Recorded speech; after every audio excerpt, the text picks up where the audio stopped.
কবিতাৰ শিৰোনাম মমতাৰ চিঠি। কবি হেম বৰুৱা।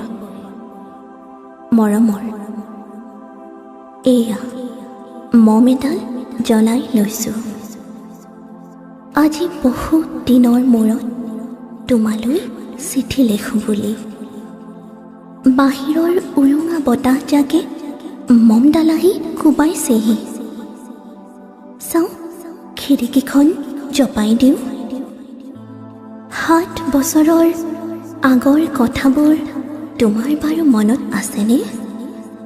আমি যে নতুন জীৱনটোৰ পাতনি মেলিছিলোঁ। মোৰ গাত সেই অচিনাকি নিচা বাৰুকৈ লাগিছিল। সিদিনা আছিল কাতিৰ কুঁৱলী সনা এটা কোমল পুৱা। পদূলিত তলসৰা শেৱালিবোৰ উপচি আছিল আৰু সন্ধিয়া মই তোমালোকৰ ঘৰলৈ নকৈ আহিবৰ দিনা আকাশৰ মেঘৰ মোহনাত হালধীয়া জোনটো নাওখন হৈ আমাক যে ৰিঙিয়াই মাতিছিল তৰাৰ দেশলৈ।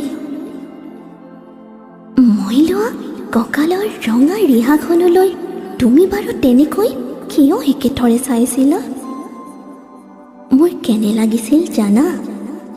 তুমি যেন কোনোবা দূৰ বিদেশৰ স্বপ্নটোৰ আলোকৰ মানুহ আৰু মই যেন তলসৰা এপাহ শেৱালি।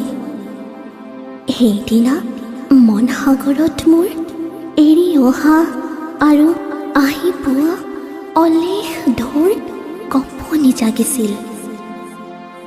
তোমাৰ জানো এইবোৰ কথা মনত নাই? আমাৰ দেউতাই যে চিঠিত লিখিছিল, আই তই নতুন ঘৰত হাঁহি মাতি থাকিবি। এইবোৰ 7 বছৰৰ আগৰ কথা। মোৰ যে সকলোবোৰ পুৰাণৰ সাধু যেন লাগে। জেঠমহীয়া দেউতাৰ বছেৰেকীয়া হৈ গ'ল। তোমাৰ বাবুল এতিয়া বৰটো হৈছে। তাৰ ওপৰ পাৰি এধান ইমান ডালিম গুটি যেন দাঁত ওকণি গজিছে। সি মোক একেবাৰে এৰি কিনি দিয়ে।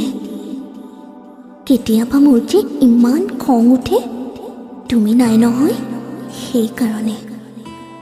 সেইবাৰো মোৰ বগা সাজযোৰলৈ এনেদৰে তধা লাগি চাই থাকে কিয়? তাৰ উপজাৰে পৰা এইযোৰ কাপোৰ চিনাকি সেইকাৰণে নহয়। বাবুল এতিয়া বৰটো হৈছে বুজিছা।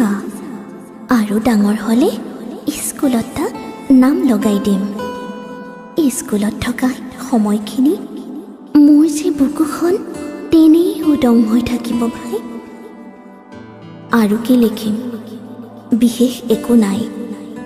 মোৰে সপোন তুমি যিদিনা উলটি আহিবা মোক আগতীয়াকৈ জনাবা দেই। মই ভোক দৈ দি ভটিয়াই গৈ বুঢ়া লুইতৰ বুকুৰ পৰা তোমাক ৰিঙিয়াই মাতিম। তুমি যিদিনা উলটি আহিবা মোক আগতীয়াকৈ জনাবলৈ নাপাহৰিবা দেই। মৰম ল'বা। ইতি তোমাৰ মমতা।